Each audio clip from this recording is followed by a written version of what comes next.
Olha, um homem foi conduzido para a delegacia por suspeita de agredir a própria esposa. O caso aconteceu no bairro do Calhau, aqui na capital. Foram os vizinhos, inclusive, que ouviram os gritos da mulher e chamaram a polícia. Isso aconteceu num condomínio, tá, gente? Localizado ali naquela região do Calhau. Você tá vendo imagens, inclusive, que circularam aí pela internet, pelo WhatsApp. Tá aí, ó. Tá vendo o registro? Pois é. Os vizinhos, num dado momento, não conseguiam mais aguentar a situação e resolveram denunciar as agressões que ouviam de dentro do apartamento. Aí é o prédio, né? Uma das torres, registrando aí, portanto, a agressão. Vizinhos, já vai aparecer aqui o agressor saindo sob escolta policial, só para você ver o nível de estresse, o nível de violência.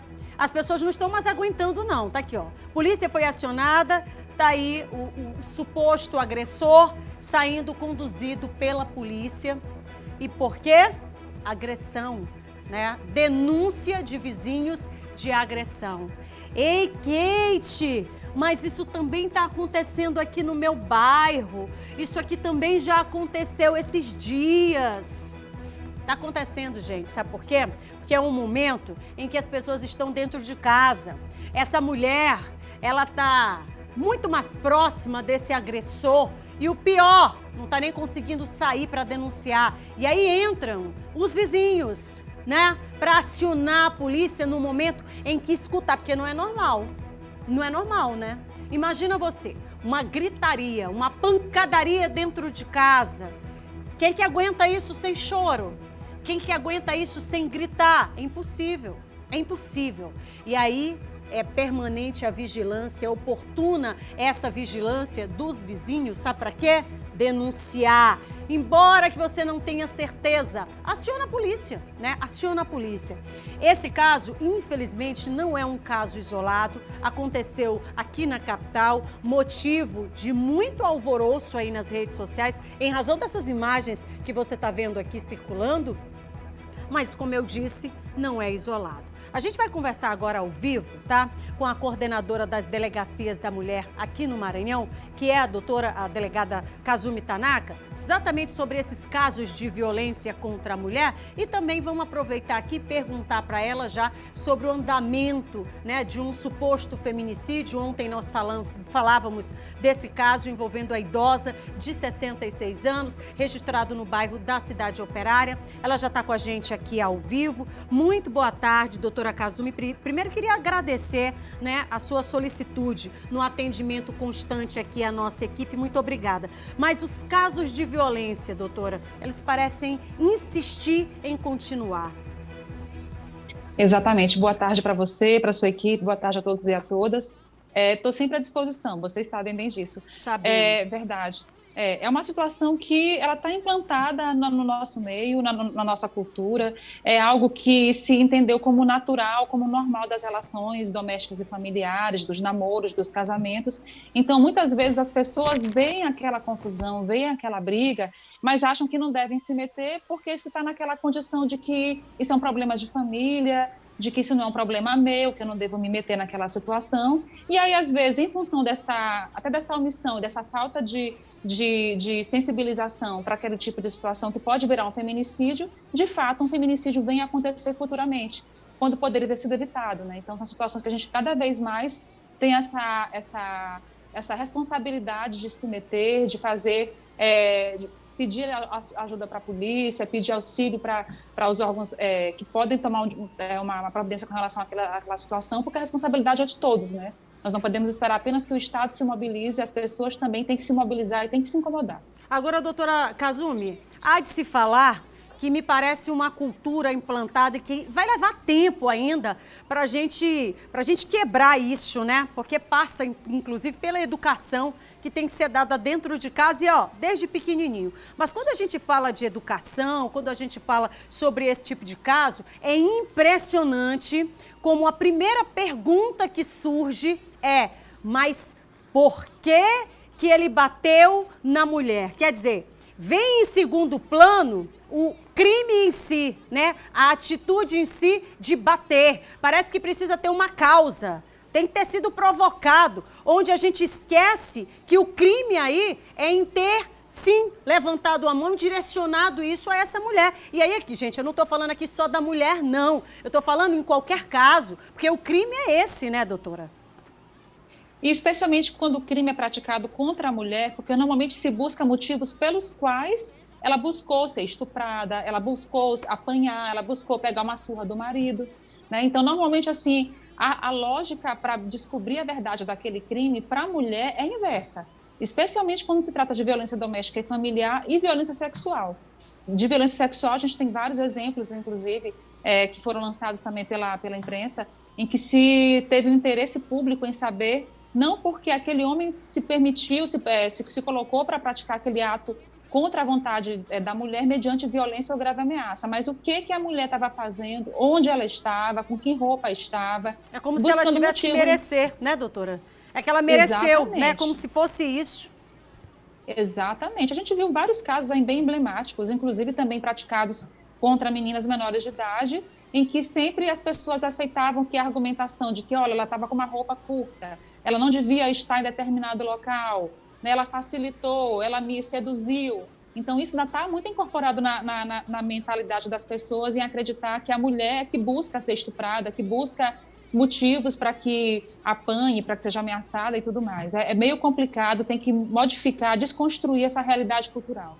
Olha, veja você, a gente está aqui ao vivo conversando com a doutora Kazumi Tanaka, ela que é delegada, está assumindo, então, uma coordenação de todas as delegacias do Estado, a gente vê o volume que isso representa. E falando em volume, exatamente isso, olha, gente, o ponto é o principal. Nós precisamos meter a nossa colher nessa panela, né? Porque não dá. Por mais que nós tivéssemos aí implantado uma delegacia em cada município, ainda assim seria pouco diante do número que nós temos de população, a realidade de fato.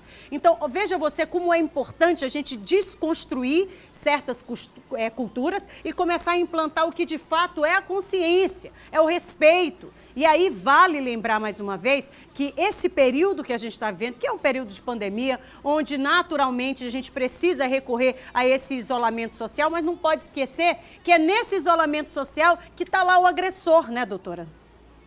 Exatamente. E aí também, especialmente se identificarmos nos casos de feminicídios ocorridos aqui no Maranhão, a quase que totalidade das mulheres foram assassinadas, mas não houve anteriormente uma denúncia. E por que não houve anteriormente uma denúncia? Por uma série de situações. Inclusive, e muitas vezes a gente reputa isso, a falta de apoio das pessoas que estavam por perto, a falta de sensibilidade do vizinho ou da família que conhecia aquela situação, que sabia que era uma situação e uma vida de violência, um relacionamento abusivo, mas ninguém se colocava para tentar ajudá-la. Entendeu? Então, assim, às vezes, em algumas investigações que são feitas, se identifica que, olha, realmente, o vizinho disse que já tinha ouvido gritos anteriormente de brigas, de confusões, gritos de dor, ameaças, situações que se verificava ali, que ali uma violência estava acontecendo, mas ninguém se metia. Ninguém chamava a polícia, ninguém sequer dava um apoio para aquela mulher, e o feminicídio veio acontecer. Então, assim, sabendo que o feminicídio, ele não é um ato isolado, normalmente ele é uma série de atos que vão cada vez mais ascendendo para situações mais difíceis, para violências mais fortes. Então, aquilo teria condições de ter sido prevenido se houvesse um apoio, se houvesse uma denúncia, se houvesse maior esclarecimento e se as pessoas se envolvessem mais. Então, é importante que a gente quebre essa lógica para evitar que mais famílias fiquem sem suas irmãs, sem suas filhas, para que filhos fiquem sem mãe também. Então, a gente também para poder perceber que não é só a mulher que tem a vida ceifada. Uma série de comprometimentos também de ordem familiar, de ordem social, também advém em função da morte daquela mulher. Então, a gente precisa realmente se mobilizar e fazer com que essa lógica pare de acontecer como até então está acontecendo.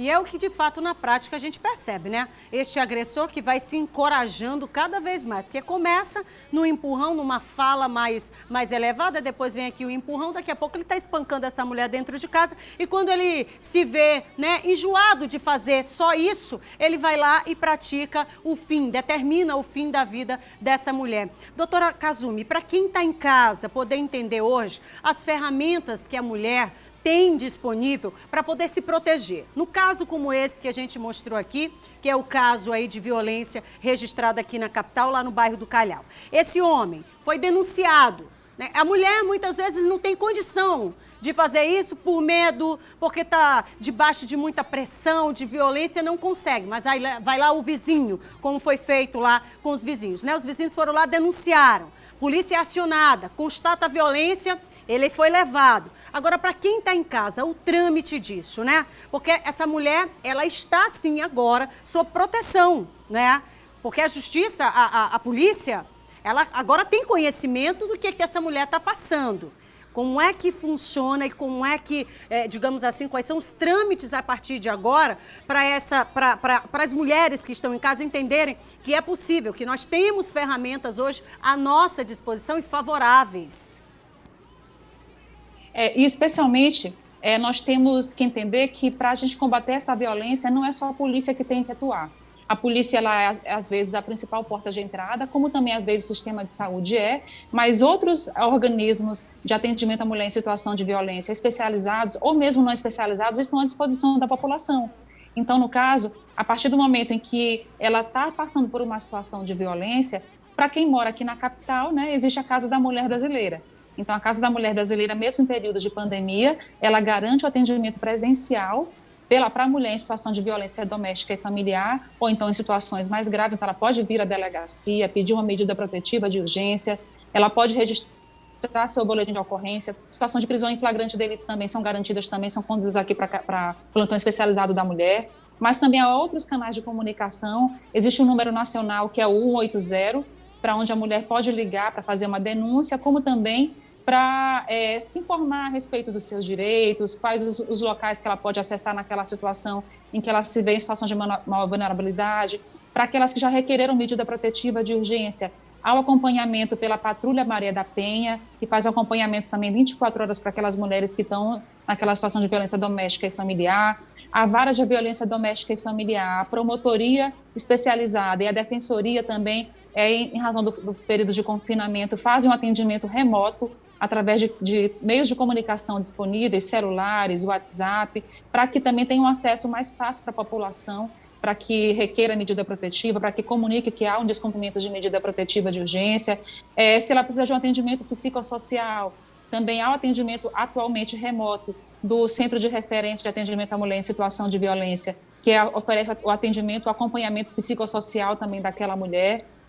Então, assim, é só para poder elencar alguns dos serviços que estão disponíveis para a mulher em situação de violência, como também outros também que estão fora da Casa da Mulher Brasileira, como é o caso, por exemplo, do SAEM, que fica no Socorrão 2, e também o Socorro 1 também faz um trabalho bem diferenciado, que identifica as mulheres que ingressam naquele espaço de saúde com relatos de violência sexual ou relatos de violência de gênero, e há um contato direto com esses espaços da saúde para a polícia, para que nós façamos os encaminhamentos necessários para a delegacia competente para tomar providência com relação àquela situação.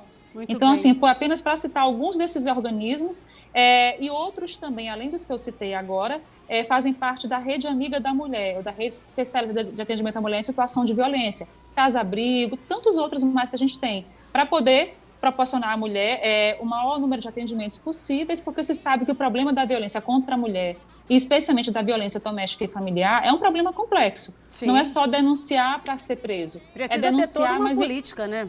É necessário que ter toda uma política de assistência para essa mulher. Agora, doutora, exatamente. É só para a gente poder finalizar em razão do nosso tempo. Nesse caso específico, hoje, né, esse agressor foi preso, foi conduzido, ele vai permanecer. Qual é o trâmite agora para quem está em casa poder entender? Esse caso está sendo investigado aqui pela Delegacia Especial da Mulher, onde foi instaurado o inquérito policial, e aí outros elementos vão ser juntados a essa investigação para a posterior conclusão e encaminhamento do judiciário, né? O caso todas essas situações de violência doméstica e familiar comunicadas são investigadas, a medida protetiva de urgência, ela é pedida logo naquele primeiro momento do primeiro atendimento, é encaminhado para a vara especializada, onde a vara especializada também ela despacha logo o quanto antes possível, e a partir daquele momento ela já tem o acompanhamento da Patrulha Maria da Penha. Então é importante que ela logo acesse o serviço, comunique aquela situação, porque mesmo que não seja numa situação de flagrante delito, ela tem a possibilidade de requerer essa medida e já ter o acompanhamento que já vai deixar ela mais tranquila. Então é importante que ela venha conhecer, é importante que ela venha se informar e é importante que, voltando para casa, ela tenha apoio das pessoas com quem ela convive. E nada de vergonha, vizinhos, nada de vergonha, nada de vergonha, porque isso pode acontecer com qualquer pessoa. Uma vez eu estava entrevistando a senhora disse um negócio muito interessante, né? Independe de cor, de raça, de profissão, de qualquer coisa, até porque não vem escrito no rosto, né?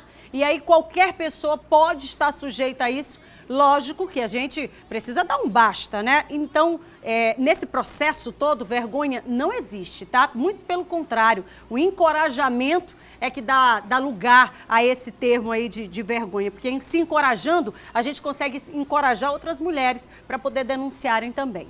Doutora Kazumi, eu queria lhe agradecer, né, por estar com a gente mais uma vez. Queria, inclusive, né, já deixar o espaço aberto para que a senhora retorne aqui com a gente, dando conta desse fato, mas também de outros aí que a sociedade tanto busca, né, esse retorno e tem que ser das autoridades, né? Pois também, da mesma maneira, também fico à disposição. É importante que nós reforcemos essa mensagem que você sempre traz com muita força. Você tem um discurso mesmo muito coerente, de acordo com esse amadurecimento que você vem passando também, e com essa responsabilidade social que você tem em divulgar, em estimular a mulher que passa por aquele tipo de violência, e também de compreender também que não é uma causa apenas das mulheres, é uma causa de homens e mulheres, porque queremos viver em paz. O lar ele tem que ser um local de paz, um local de afeto, um local de respeito acima de tudo. E essa mensagem tem sido muito bem dada e com muita responsabilidade por vocês todos. Também muito obrigada também pelo espaço.